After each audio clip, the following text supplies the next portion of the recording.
Hi guys, good morning. आज हम लोग चेंज द वॉइस की जानकारी लेंगे। तो वॉइस मतलब होता है आवाज़। कुछ इसके बारे में पहले हम बता दे रहे हैं आप लोग को। वॉइस दो प्रकार के होते हैं। एक होते हैं एक्टिव वॉइस, दूसरा होता है पैसिव वॉइस।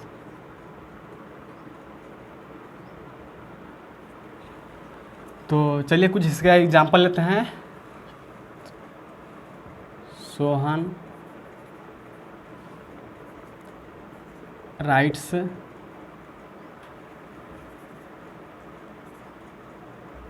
स्पीच।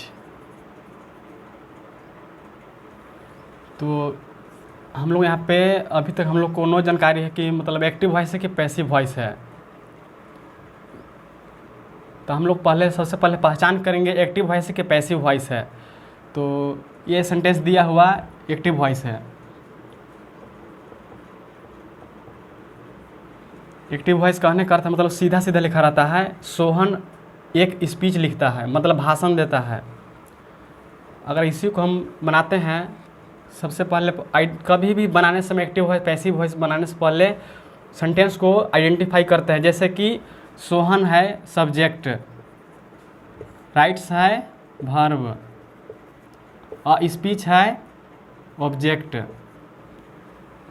तो इसको हम लोग बनाते हैं पैसिव वॉइस। तो सबसे पहले ऑब्जेक्ट लिखते हैं अ स्पीच, इसके बाद हम लोग लगाते हैं हेल्पिंग वर्ब। जिस तरह के मतलब दिया हुआ सेंटेंस है प्रेजेंट इंडिटेंस में, तो हम लोग प्रेजेंट टेंस में ही बनाएंगे। अ स्पीच सिंगुलर है इसलिए यहाँ पे इज लगेगा। इसके बाद वर्ब का हमेशा थर्ड फॉर्म लगाते हैं, मतलब V3। तो इसे लिखना वर्ब मेरा है, तो यहाँ पे वर्ब का तीसरा लगाएंगे राइटेन।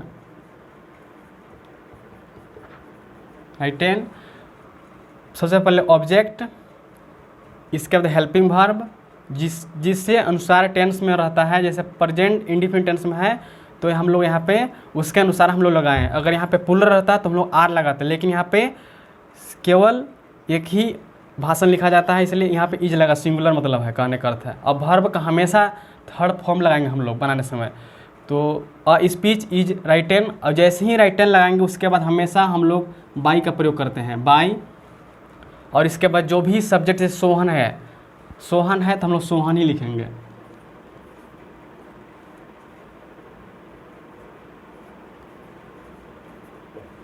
तो इस तरह से मतलब पकड़ने का तरीका रहता है। आप लोग कभी भी एक्टिव वॉइस पैसिव वॉइस जो एग्ज़ाम में देते हैं कि एक्टिव वॉइस है कि पैसिव वॉइस है, आप लोग को बताना रहता है। अगर जब भी ऐसा सेंटेंस आता है, अगर समझिए कि बाई लगा हुआ है, तो आप समझ जाइएगा कि पैसिव वॉइस है। उसमें आपका तरीका यही मतलब है। जिसमें भी बाई लगा हुआ रहेगा समझ जाइएगा कि पैसिव वॉइस है मेरा। अब वर्ब का हमेशा थर्ड फॉर्म लगा हुआ रहता है, बनाने समय हमेशा याद रखिएगा। तो इस तरह से सोहन राइट्स अ स्पीच, मेरे कहने का अर्थ है सोहन जो एक भाषण लिखता है, सीधा लाइन से बोला है। ई बोलता है कि a speech is written by Sohan Pais, मतलब बोला कि यहाँ पे पलट के बोल दिया, बोला कि एक भाषण लिखा गया है सोहन के द्वारा। अब यह सीधा बोला था सोहन एक भाषण लिखता है, मतलब कहने का अर्थ है कि सीधा बोल दिया, इसको पलट के बोल दिया। लिखा जा रहा है किसके द्वारा? सोहन के द्वारा ही। अब यहाँ पे भी लिखा जा रहा है किसके द्वारा? सोहन के द्वारा ही लिखा जा रहा है। तो कभी भी अगर बाई हमेशा लगा रहेगा तो पैसिव वॉइस समझिए कि पैसिव वॉइस सेंटेंस दिया हुआ है। तो अगर जानकारी नहीं होगा एक्टिव वॉइस पैसिव वॉइस पकड़ने का जो भी तरीका होता है, इससे आप जान सकते हैं एग्जाम में भी देता है, तो आप लोग बना लीजिएगा इसको। तो सबसे पहले आप लोग को बता दें हम यहाँ पे कि टेंस जब तक कंप्लीट नहीं होगा आप लोग का एक्टिव वॉइस पैसिव वॉइस नहीं बनता है। क्योंकि यहाँ पे हम लोग टेंस पढ़ने नहीं जा रहे हैं, क्योंकि लंबा वीडियो बन सकता है, इसलिए हम लोग कुछ एग्जाम्पल लेके और उसका कुछ तरीका जो होता है करते हैं कंप्लीट। और टेंस की जानकारी बाद में हम लोग ले देंगे, पहले यहाँ पे पढ़ते हैं एक्टिव वॉइस पैसिव वॉइस की जानकारी लेते हैं। तो यहाँ पे देखिए, अगर मान लीजिए कि हम बोले राम किल्ड रावण, तो इसे बोलता है राम किल्ड रावण। ये मेरा कौन सा वॉइस है, मतलब कहने का अर्थ है राम ने रावण को मारा, किस तरह से को वॉइस है। तो यहाँ पे सीधा बोला है, तो यहाँ पे मतलब एक्टिव वॉइस है, एक्टिव वॉइस, एक्टिव वॉइस। अगर ऐसे ही हम लोग बोलते Ravan is killed by Ram, मतलब बोला कि रावण मारा गया राम के द्वारा, तो मेरा हो जाता that is a passive voice हो जाता। तो ऐसे ही एग्जाम्पल कुछ लेते हैं और चलिए कुछ इसका हम एक फार्मूला के जरिए इसको सेटिंग करते हैं, देखिएगा अभी आप लोग।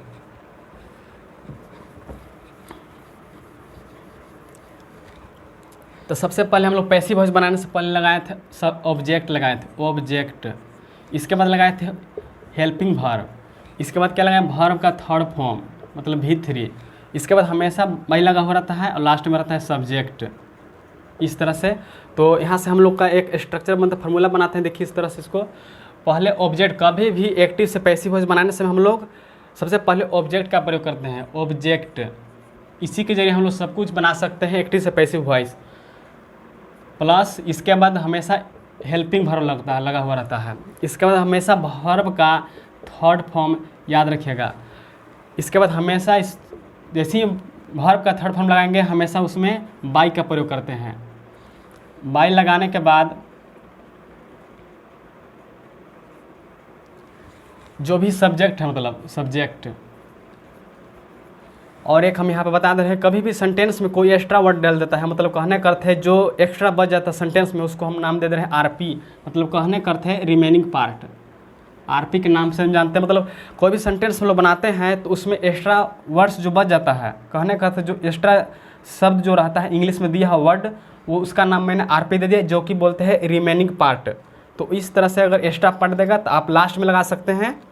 इस तरह से एक मेरा फार्मूला बनता है, किसका, एक्टिव से पैसिव बनाने का फार्मूला है। तो पहले हम लोग समझते हैं टेंस के बारे में और कुछ बता दें। जब भी पैसिव वॉइस बनाना है तो पहले टाइप टेंस के बारे में जानकारी लेना पड़ेगा। टाइप टेंस, आखिर कौन सा टेंस में है कि किसको हम चेंज करेंगे, उसके अनुसार आप लोग को ये चेंज करना पड़ेगा। मतलब कहने का अर्थ है कि प्रेजेंट में था तो हमने प्रेजेंट में ही टेंस चेंज किए, अगर पास्ट रहेगा तो पास्ट में ही टेंस चेंज करेंगे, वाज वेयर जो भी रहता है उसके अनुसार। तो यहाँ पे टाइप टेंस का आप लोग को क्लियर करके रखना पड़ेगा अच्छे तरह से।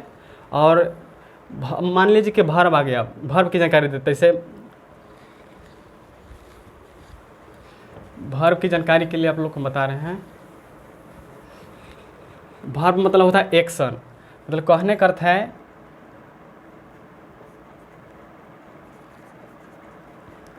एक V1 होता है, V2, V3। तो वर्ब मतलब एक्शन होता है। तो ये 5 प्रकार का होता है, लेकिन हम लोग यहाँ पे कुछ हम लोग को ज़रूरी है थर्ड फॉर्म का। तो जैसे मान लीजिए कि गो है, गो का दूसरा रूप होता है वेंट, चौथा रूप होता है गोन। अब मान लीजिए कि स्पीक लेते हैं, दूसरा रूप होता है स्पोक, तीसरा होता है स्पोकन। और एग्जाम्पल ले लेते हैं, तो जैसे कट हो गया, कट का दूसरा फॉर्म होता है कट सेम होता है। तो हम लोग को जब भी ज़रूरी है थर्ड फॉर्म का ज़रूरी है, हम पहले ही बता दिए हैं कि एक्टिव से पैसिव वॉइस बनाने समय हमेशा हम लोग वर्ब का थर्ड फॉर्म लगाते हैं, ये हमको ज़रूरी है। तीसरी बात, जब भी जो भी सब्जेक्ट रहता है उसके अनुसार हम लोग यहाँ पे सब्जेक्ट का प्रयोग करते हैं। जैसे सोहन, मतलब सोहन कहने का अर्थ है नेम, अगर मेरा नेम रहेगा तो हम नेम ही का प्रयोग करेंगे, मतलब नाम रहेगा तो नामे लगाएंगे। मान लीजिए कि ही है तो हम लोग हिम का प्रयोग करेंगे। अगर सी है तो हर का प्रयोग करेंगे। अगर दे है तो देम का प्रयोग करेंगे।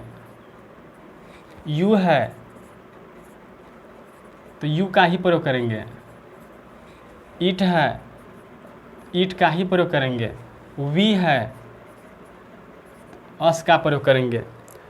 तो इस तरह से हम लोग मतलब जब भी यहाँ पे सब्जेक्ट पर देता है सोहन के जगह पर, देखिए मेरा यहाँ पे सोहन नाम था तो हम नाम ही लिखे थे। अगर ही देगा तो हम लोग वहाँ पे हिम लगाएंगे। अगर सी देगा यहाँ पे तो वहाँ पे जब बनाने समय जब यहाँ पे सोहन हम लोग लिखे हैं वहाँ पे हर प्रयोग करेंगे। इस तरह से मतलब जब भी ऐसा वर्ड्स देते हैं तो वहाँ पे हम लोग चेंज करते हैं। तो तो यहाँ पे देखिए एक और है आई कमी। तो इस तरह से हम लोग यहाँ पे चेंज करते हैं। जब भी यहाँ पे जहाँ पे नाम दिया हुआ है एक्टिव वॉइस जब देता है वहाँ पे हम लोग बनाने समय इसके अनुसार वहाँ पे चेंज करते सब्जेक्ट टू में। इस फार्मूला के जरिए हम लोग बनाते हैं टाइप्स 1 टाइप्स 2 जो भी मतलब है, हम टाइप बाय टाइप हम बताने जाते हैं यहाँ पे हैं। तो यहाँ पे कभी भी अगर हम टाइप में चेंज करेंगे तो यहाँ पर ही चेंज करेंगे कभी भी हमेशा। तो चलिए आगे देखते हैं, टाइप 1 की जानकारी लेते हैं जस्ट।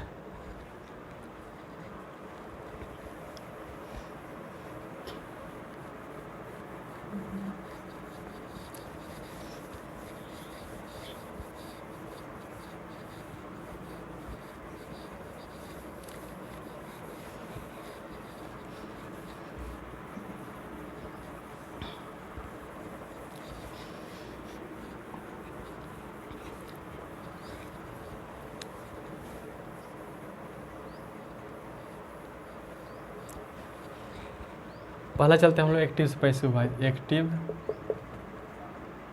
To passive. तो पहले लेते हैं हम लोग simple present tense and simple past tense. जैसे कि फार्मूला हमने लिख दिए हैं। पहले क्या बोले थे बनाने से पहले एक्टिव से पैसिव वॉइस बनाने का फार्मूला ऑब्जेक्ट पर लगाएंगे, object plus helping verb plus V3 plus हमेशा बाई लगाते हैं plus subject plus remaining part जो भी एक्स्ट्रा बचते हैं वहाँ पे हम लोग प्रयोग करते हैं। इसको याद रखिएगा। तो चलिए कुछ एग्जांपल हम लेते हैं यहाँ पे। She prints a notice in college. लड़की कहती है मतलब कि वह जो है एक नोटिस को प्रिंट करते हैं कॉलेज में। तो सबसे पहले हम बता दिए कि कभी भी पहले आइडेंटिफाई करेंगे पहले व्हाट इज द सब्जेक्ट, मतलब कोई पूछेगा व्हाट इज द सब्जेक्ट, इसमें दिया हुआ सब्जेक्ट कौन है, तो अब सब्जेक्ट है मेरा सी। अब कहने के अनुसार है कि व्हाट इज द वर्ब, इसमें जो सेंटेंस दिया गया है इसमें वर्ब कौन है, प्रिंट्स। बनाने से पहले आप लोग को आइडेंटिफाई करना है किस किस कैटेगरी में जो भी है मतलब दिया है वर्ब ऑब्जेक्ट जो भी है।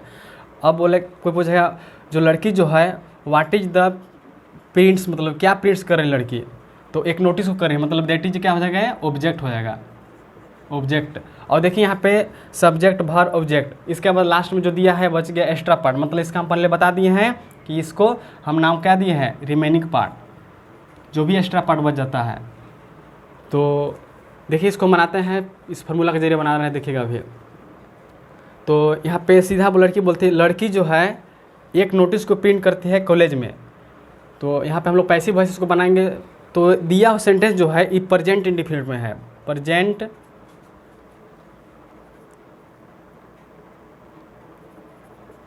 इंडिफिनिट। तो इसको बनाते देखिएगा प्रेजेंट इंडिफिनिट। बनाने समय हम लोग हमेशा प्रेजेंट इंडिफिनिट में रखेंगे। जैसे यहाँ पे है फर्स्ट हम बोले हैं कि ऑब्जेक्ट लगाना है, ऑब्जेक्ट लगाते हैं, दिया है अ नोटिस, मतलब लिख देंगे यहाँ पे अ नोटिस। इसके बाद हेल्पिंग वर्ब, यहाँ पे हेल्पिंग वर्ब नहीं रहता है तो प्रेजेंट इंडिफिनिट का है। तो यहाँ पे हम लोग एक नोटिस है, यहाँ पे एक ही नोटिस है, मतलब कहने का अर्थ है कि सिंगुलर है, तो यहाँ पे इज का प्रयोग करेंगे, इज। इसके बाद वर्ब का तीसरा रूप आता है जो कि वर्ब मेरा क्या है, प्रिंट्स। प्रिंट्स जो है वर्ब का तीसरा रूप हम लोग लगाना है, हमेशा यहाँ पे याद रखिए इस बात को। तो प्रिंट्स को हो जाएगा प्रिंटेड, प्रिंटेड। और यहाँ पे हम लोग आ गया बाई, हमेशा लगाना है बाई। अब क्या है सब्जेक्ट, सब्जेक्ट इसके अनुसार चेंज होगा। मतलब सी है तो सी को हम लोग क्या में चेंज करेंगे, अभी पहले ही बताए थे सी है तो उसको हर में चेंज करेंगे, इसके अनुसार हम लोग चेंज करते हैं। तो सी है तो हर का प्रयोग करते हैं, हर। और इसके बाद जो भी एक्स्ट्रा पार्ट बच गया जैसे रिमेनिंग पार्ट यहाँ पे नाम दिए हम लोग, यहाँ पे लिख देंगे इन कॉलेज। देखिए इस तरह से हमने पैसिव वॉइस को बनाया फार्मूला के जरिए, इस फार्मूला के जरिए। तो एक दो एग्जाम्पल और लेते हैं।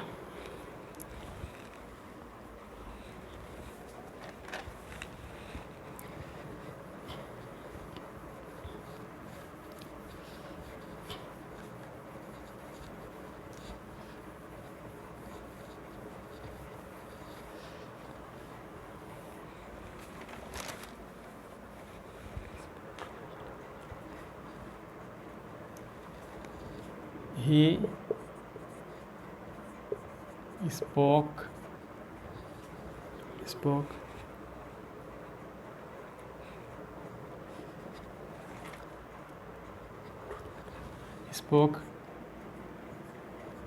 truth in the class।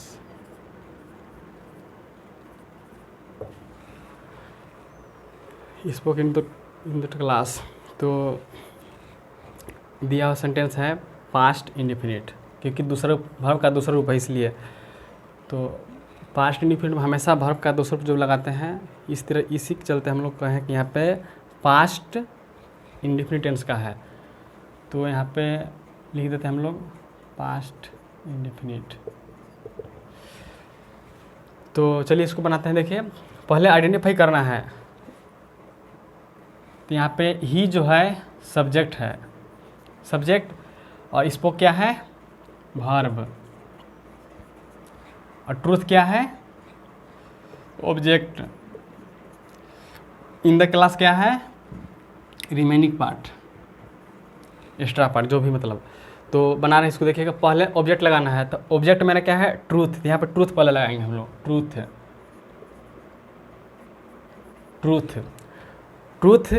इसके बाद क्या बोला है हेल्पिंग वर्ब, मतलब पास्ट इंडिफिनिट टेंस में है इसलिए हम लोग पास्ट में ही रखेंगे। तो मतलब कहने का था ट्रूथ जो है सत्य एक ही वर्ड बोला है, मतलब सिंगुलर है। कहने का अर्थ मतलब जब भी पास्ट मतलब कहने का अर्थ वाज या वेयर का प्रयोग। तो वाज वेयर में से हमारा यहाँ पे हमारा जो दिया हुआ सेंटेंस है एक ही सिंगुलर है, तो यहाँ पे हम लोग वाज का प्रयोग करेंगे, वाज। यहाँ पे लगाने के बाद हेल्प हम लोग वर्ब का तीसरा रूप, वर्ब मेरा क्या है स्पोक, तो हम लोग आ देंगे स्पोकन। इसके बाद क्या आता है हमेशा बाय लगाना है, और इसके बाद हमेशा लगाने के बाद यहाँ पे फिर आ गया सब्जेक्ट ही है। तो ही को हम लोग क्या में चेंज करते हैं हिम में, ही के हम लोग क्या चेंज किए हिम में। अब इसके बाद जो ही बच जाता है एक्स्ट्रा पार्ट रिमेनिंग पार्ट जो लिख देते हैं इन द क्लास।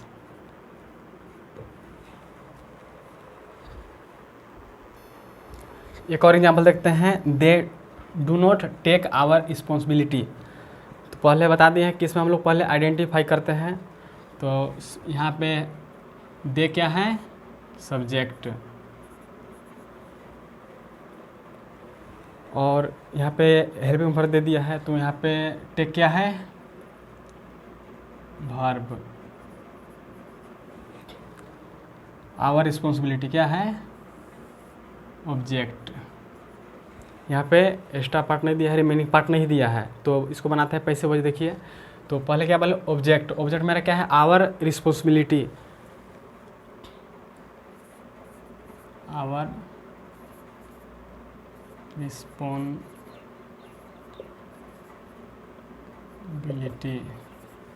इसके बाद प्रेजेंट इंडिफिनिट में है, तो आवर रिस्पॉन्सिबिलिटी सिंगुलर है, तो वहाँ पे वाज ही लगेगा। सॉरी वाज नहीं, मतलब प्रेजेंट इंडिफिनिट में है तो ईज लगेगा, ईज,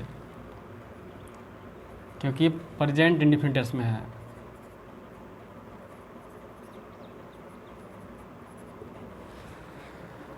यहाँ पे ईज लग गया। इसके बाद हमेशा बोले हैं हेल्पिंग वर्ब लगाने के बाद वर्ब का तीसरा रूप, मतलब टेक है तो क्या लगेगा, टेकन।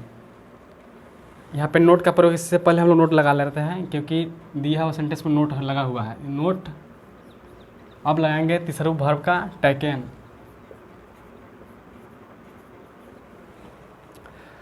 अब आता है हमेशा की तरह बाई। अब आ रहे हैं सब्जेक्ट, मतलब सब्जेक्ट कहने के उसे दे के उसे चेंज करेंगे। दे है तो हम लोग क्या लाएंगे वहाँ पे, देम। इसमें एक्स्ट्रा पार्ट नहीं दिया है इसलिए यहाँ पे आपका बन गया। तो इस तरह से हम लोग टाइप 1 को जानकारी ली है। टाइप, ये समझिए टाइप 1 है। टाइप 1 इस तरीक़ा से हम लोग बना सकते हैं एक्टिव वॉइस से पैसिव वॉइस बनाने के लिए है। हाँ, हो गया ना।